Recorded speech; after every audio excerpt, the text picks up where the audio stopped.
Hi, this is Thomas with Believe in the Run. This is Megan with Believe in the Run. And Megan, we got something new from Nike. We do. I'm pretty excited about this because we've got the whole lineup here. Just like we're gonna see in the Vomero line, the Pegasus line is now segmented into 3 levels of, and what are they doing with the Pegasus line? Why are we using like this line? What should it be intended for? So this line is now the responsive cushioning line, whereas the Vomero we talked about was the max cushioning line, and then they have the structure, which is for stability. All right, so we've already reviewed the Pegasus 41. It got a medium review from us. We felt it was a little thin under the forefoot. The React foam was okay. And then you move up to the Pegasus Plus. And again, we had a little bit of an issue with it being thin under the forefoot. The foam just didn't react. A lot of people thought, why isn't this the Pegasus Turbo? Now we know, because of the way that they're organizing things, this is the Plus. And now, finally, we're really excited about the Pegasus Premium. And of the 3 Pegasus, spoiler alert, this is definitely my favorite Pegasus. Yeah, I would have to agree. So do you just want to get into it? Let's get into it. Let's start like we always do from the top. All right, so this upper, they're calling it a knit woven circular upper or something like that. Circular knit woven upper? Yeah, it's got a bunch of stuff happening up here. So you've got a little bit of mesh on the side, you've got a knit upper towards the forefoot here, you've got some overlays. It feels like a lot happening. I mean, how did you describe it earlier? Well, the tongue, it's a weird tongue with a lot of weird holes in it. That's not what you said earlier. All right, anyway. I really love this upper. I thought it's like a performance upper. It's got just the kitchen sink in it. It's got a little bit of everything. You've got plenty of padding around the heel counter and collar to give you comfort. The tongue is really puffy and like cloud-like. It's like lots of holes. There are a lot of holes. Hey, it's got to cut weight somewhere. We'll talk about the weight in a little bit. It didn't work. But I just really love the detailing on this shoe. They call it a premium. I feel like it is a premium upper. I love this upper. It fits really well. Yeah, I do think the fit is really nice. When you look down, it appears to be very narrow, but it fit my foot fine, but it does look very narrow. Yeah, for my foot, which is narrow, I found it fit well. I didn't get any puckering. I really like this upper. I thought it was great. Yeah. All right, so moving on to the good stuff. What do we got beneath the foot? All right, you start off with what we really like to land on, ZoomX, and there's plenty of it. You can see there's a very thick section of ZoomX foam down here.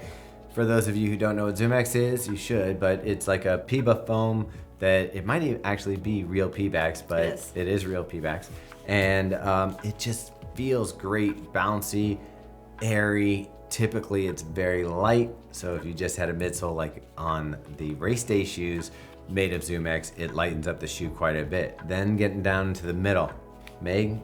You've got a full-length Air Zoom unit, which is crazy. Now this is where a lot of people are going nuts because they're like, this is tech from the 90s, what are they doing? Like, it can't be a real running shoe with all that. We've heard a lot of your comments on Instagram about the shoe, but I gotta tell you, one, the new way that they're doing these air units with the tensils inside that kind of like make sure that it's a little more stable and distributes that cushioning from the air works really well. 2, I gotta tell you, this little cloud here is a joy to run on. It's also sculpted around the shoe, so it kind of like hugs where the foot is, whereas some of those like lifestyle shoes, it's more like bulky and outward. So this definitely feels more like a performance feature versus some lifestyle thing. Although it does look good, so I'd cross over and use it for lifestyle. Anyway, we pop down to the final layer, which is the ReactX foam. And that has, it's basically a pretty minimal layer of it just to kind of hold the bottom, maybe provide some durability for that. And the way that they tie off that air bubble on the bottom, it almost gives you almost like a little bit of a plate. I wouldn't call it a plate necessarily, but it is gonna provide a little bit of structure and just keep it kind of stable. And similarly to the plate, it's gonna give you that propulsive feeling. So on toe off, you really get that pop from the air unit when you're running. You can even see in the front, it just goes down to outsole material here. So you're not even having foam under the forefoot, which typically you would say, but you can see how much ZoomX dips down here, so you're really in good shape. Moving down to the outsole, Meg, tons of grip, tons of coverage, almost full coverage rubber on the bottom. And you've got that waffle pattern that Nike loves so much. And yeah, I did do a couple runs in the rain or wet conditions, and the traction was fine for me. So, I mean, all this rubber, I guess it's working. Now, before we weighed the shoe, I went out of the box, took it out for 12 miles, and I was just like, this shoe feels great. Through the stride, I was like bouncing. I felt like the energy return was insane. Like it felt great on the run. I didn't feel my legs getting fatigued. At the end of the 12 miles, I felt great. Later on in the day, my legs still felt fresh. Like, the cushioning is insane in this. I really loved it. And I posted a quick video of it on Instagram. People were like, it's heavy as a brick. And I was like, I don't think so. So I put it on the scale. Turns out they're correct. I think for my size, 10.5, it's 12.2 ounces or 345 grams, which is maybe one of the heaviest shoes I've run in this year. But to prove a point, to be like, okay, it felt light on my foot. Now that I know how much it weighs, let me go out. And I had a hill repeat session, and I took it out, and I was like, no, this shoe feels good. This shoe works. And even trying to do quick turnover in it, I didn't feel like I had bricks on my foot. Yeah, so my women's 7.5 came in at 9.3 ounces or 265 grams. So again, this is a very heavy shoe, one of the heavier shoes I've reviewed probably this year. Ever? Maybe ever. But I didn't, like Thomas, it didn't bother me out on the roads. And I think part of that is because of this use case. This is just that shoe that's super fun to go run in. Like, if you are not motivated to get out the door, you lace this up and you have a fun, bouncy ride underfoot. I will say, it's a lot underfoot. So you've got 45 millimeters in the heel, 35 in the forefoot. And because of this like narrow build, I would say it's not the most stable shoe that I've ever run in. For me, that's not really an issue, so it didn't bother me, but it is something to note if you are someone who needs that like very stable ride. Yeah, the air bubble does a good job of being somewhat stable, especially when you're running, but it's not providing stability. This isn't a stability shoe. I feel like when we talk about the propulsion and stuff like that, you do get the weight balances out with that feeling of like just popping off your foot. Yeah, I just think the fun factor overrides the weight for me. And I think that's been true for several shoes this year, we've talked about it before, like the shoes feel like they're getting heavier, but